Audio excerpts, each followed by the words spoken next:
magandang tanghali po sa inyong lahat. Alright, so napaka-init po talaga sa Japan guys. Grabe yung aircon sa bahay, walang humpay. Yan po, araw at gabi. So ngayon guys is araw po ng Sabado. Ayan, so may time si Kindness guys. Saglit na mag-vlog po ngayon.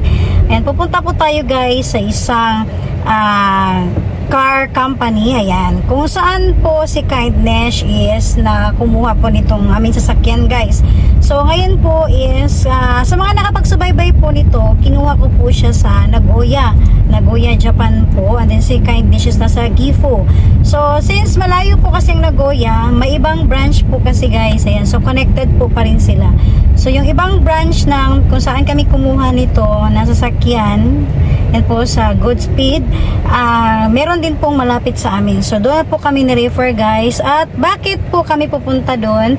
So yan po guys, sa mga isi-share ni Kindness, dito po sa Japan, kahit hindi po brand new yung sasakyan nyo po, second hand po yung sasakyan namin, pero may check pa rin yun sila guys. So free po yun, at hindi lang na free, hindi lang po yung check guys, pati yung ating change oil, ayan, so meron din po libre po siya, ayan po.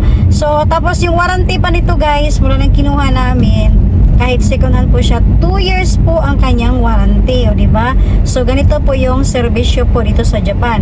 At higit sa lahat, para po sa mga kababayan ko po, gusto ko rin po kasi i-share po talaga sa mga kababayan ko po na nandito sa Japan. Sa mga hindi pa po nakakaalam, mas maganda guys kapag kukuha po tayo ng sasakyan, kahit po second hand po siya, mas maganda pong i-check din po natin guys kung ano ba yung magandang serbisyo po na kung saan po tayo kukuha ng sasakyan, kahit pa second hand po yung sasakyan natin. Yan, so marami pong magagandang serbisyo, wag lang po yung nakita natin dahil mura, ayan, pero kapag mas maganda po na masasabi ko po talaga guys, maghanap po kayo ng magandang company, car company na pwedeng kahit hindi siya brand new, second hand man siya, pero maganda pa rin ang serbisyo para sa atin. Alright? So ngayon guys, please po samahan niyo lang po ako ngayon guys sa pag-change oil po ng ating sasakyan at pag-check po nito. So maya-maya is update ko po kayo guys kapag nakarating na po tayo doon.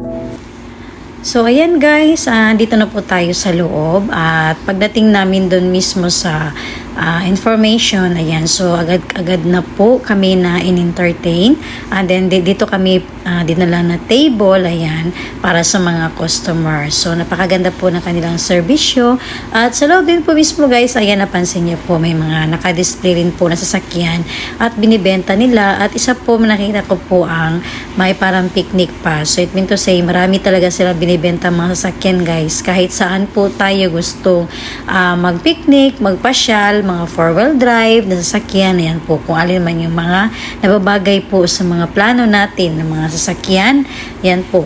At ito guys, sinishare po ni Kindness, ang Goodspeed po ay maraming branch po ito sa Japan. So napakaganda po ng kanilang serbisyo, kaya isa sa mga talaga masasabi ko guys na marami po silang mga customers. So yun po ang isa sa mga napansin ko, dahil napakagaling po talaga nilang magdala ng customer. Katulad po nito guys, kapag may bisita po tayo sa kanilang office mismo, or ano man yung paggawa natin sa ating sasakyan, may mga free po na mga drinks na binibigay sa amin. Yan po, lalo na pag mainit ang panahon, so mamili ka lang kung yung pinakita ko po kayo na coins, yan po, so yun ay bibili natin yun doon guys, binigay po nila yun, so hindi po natin pera yun, so sa kanila po parang token po siya, yan. So habang naghihintay tayo guys sa ating sasakyan, so hindi pa nila na-check pa guys kasi nasa parking area pa lang. So sino po yung nauna, yun po ang ang kailangan na unahin din nila na i-check. Ayan. So konting hintay lang po si Kindness dyan at mag-relax lang po tayo sa loob. Alright? Ayan po. So habang si Kindness is na-amaze din po ako sa loob guys. Parang yan po isa sa mga isa-share po ni Kindness. Katulad po niyan guys, nakapark na po yung aming sasakyan kasi ready for check-up na po siya. Ayan, so kung napansin niyo po guys, yung umiilaw dyan na sasakyan. So, chine-check nila yung signal light ng sasakyan namin.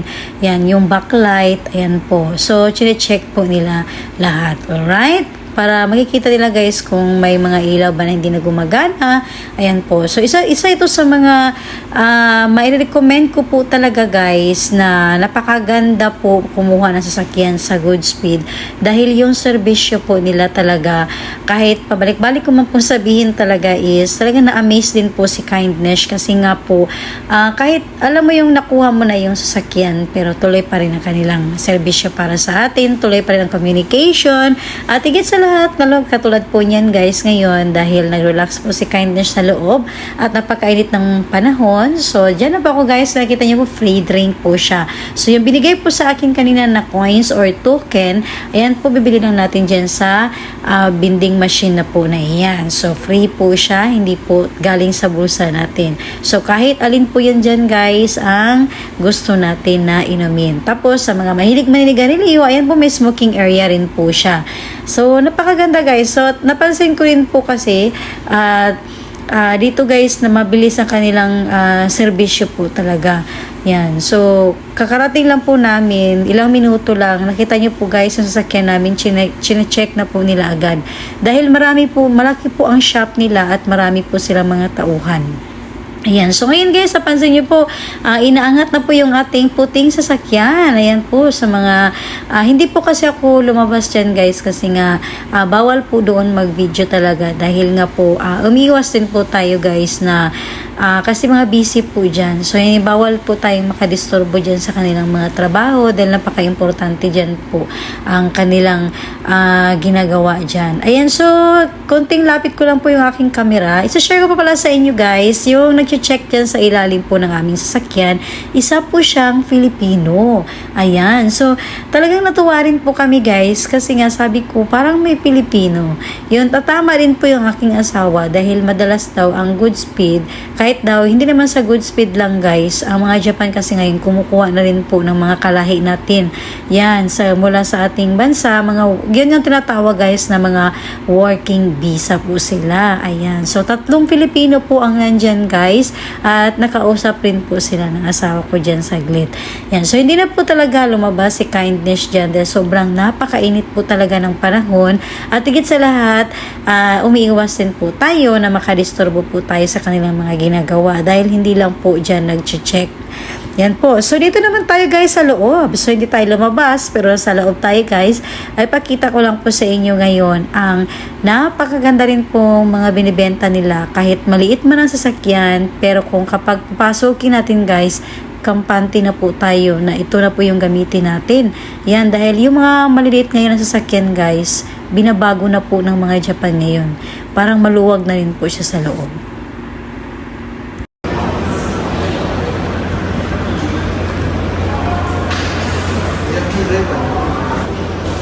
No?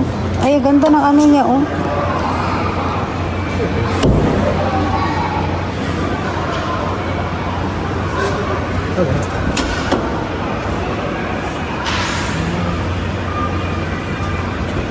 Maluwag na siya. No? No, luwag, no? Tsaka yung dito niya, oh. Maluwang. Diba? Sagot ako kanya akong service. Okay na sa akin to. Gwapo gani. Maluwag na, no? Tsaka yung dito, oh. Yung drive niya, oh. Driver set niya, guys, sa loob. Siya, parang hindi maluwag. Driver. Oo, parang ano. Hindi masisip kahit maliit siya. Oo. Ganda, no? So, ayan guys, konting ano ko lang po sa inyo, update po sa aming sasakyan. So, pinatawag po yung aking husband dyan. So, nandun po yung aking husband guys. Pinakita po kasi sa kanya kasi may napansin sila, may kunting kalawang po sa ating tambot. So, ayan. So, yan po guys, kunti lang naman po siya, pero may in-advise po sa aming sasakyan na lagyan daw agad para hindi po kakalat yung kalawang po mismo doon sa ating tambutso. Ayan. So, yan po yung isa sa mga sinishare ngayon ni Kylie at napansin po nila.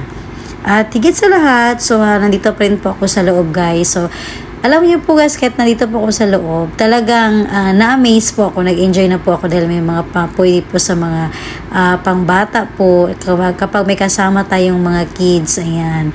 Tapos, ayan na po guys, pumalik na po yung aking husband. Tapos, tsaka ko po nalaman kung akala ko may malaking problema, wala pala.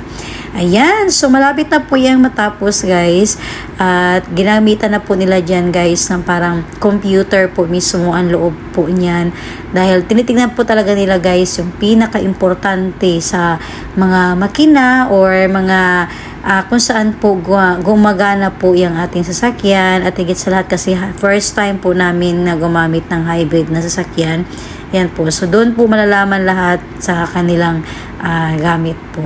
Ayan. So, labas na po tayo guys at pauwi na po tayo dahil tapos na po na-check lahat ang ating sasakyan po. Alright? Alright guys, tapos na po kami doon sa loob. Tapos na-check na po yung ating sasakyan. So ginamitan nila ito guys ng parang computer po. So tinignan yung mga machine natin. So wala naman daw problema.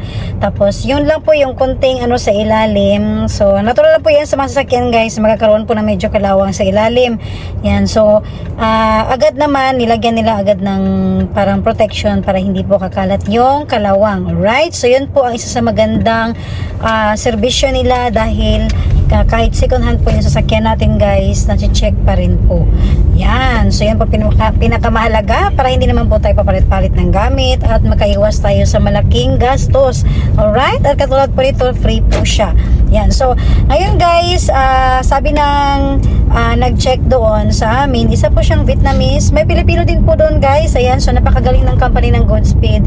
Dahil nga po, kulang na po ng tao. Kumuha na po sila sa ibang country po. Ayan. Katulad ng sa Pilipinas, tatlo ba? Tatlong no? Pilipino. Tatlong Pilipino at isang Vietnamese. Isa lang ang nakilala ko, iwan ko sa iba. Baka meron okay. pa. So isa lang yung nakita namin na Vietnamese, yun po yung nakausap medyo. Siya po yung medyo head ba siya? Head ng mga guys din siya. Sa mga foreigner po. Yan, sa tatlong Pinoy na yun. Siya yung medyo nakakalamang po ng kanyang posisyon. Yan po. Dahil siya po yung nauna dito.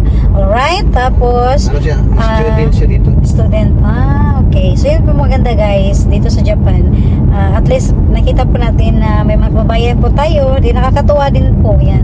Tapos nakita nga nila guys sa Pilipino kami. Natuwa rin po sila. Pumunta agad sila sa husband ko po. At yun nakakilala. Yung isa taga Bulacan, taga Leyte. At yung isang Bisaya. Saan yun? Taga Davao? Basta dalawa yata Tagalog doon, isa lang ang Bisaya. Isang Bisaya tapos dalawang Tagalog. Alright, so yan po yun guys. At sinabi doon, ang final is babalik at babalik pa rin daw po kami doon dahil may free pa rin po kami na change oil, check ng ating sasakyan. O diba? So yan po ang isa sa mga sinishare po ni Kindness guys na mga kababayan ko po. So hindi pa po nakakaalam, mas mabuti po mamili po tayo ng company. Yan, kahit ulitin ko lang po, hindi man bago yung sasakyan natin, second hand man, mamili po tayo guys ng mga car dealer na kumbaga yung serbisyo nila, kahit nabili na po natin yung sasakyan nila, binibenta nila, pero patuloy pa rin ang communication nila sa customer, patuloy pa rin ang serbisyo nila. Alright? O diba guys? So napakaganda po. Alright guys, so ngayon guys, mapapaalam muna si Kindness guys, dahil iba pang lakad pa po, so medyo busy talaga no. Yan po. So abangan niyo po ulit ang aking mga susunod na mga videos. Okay? Sana ay may natutunan po ang lahat ng mga kababayan ko rin po dito sa Japan na gusto rin po magkaroon ng sasakyan at magandang serbisyo kung saan po. Sa Goodspeed po, yan po may recommend ko po, napakaganda po ng kanilang serbisyo. Right? Bye guys! Namori ka to gozaimasu!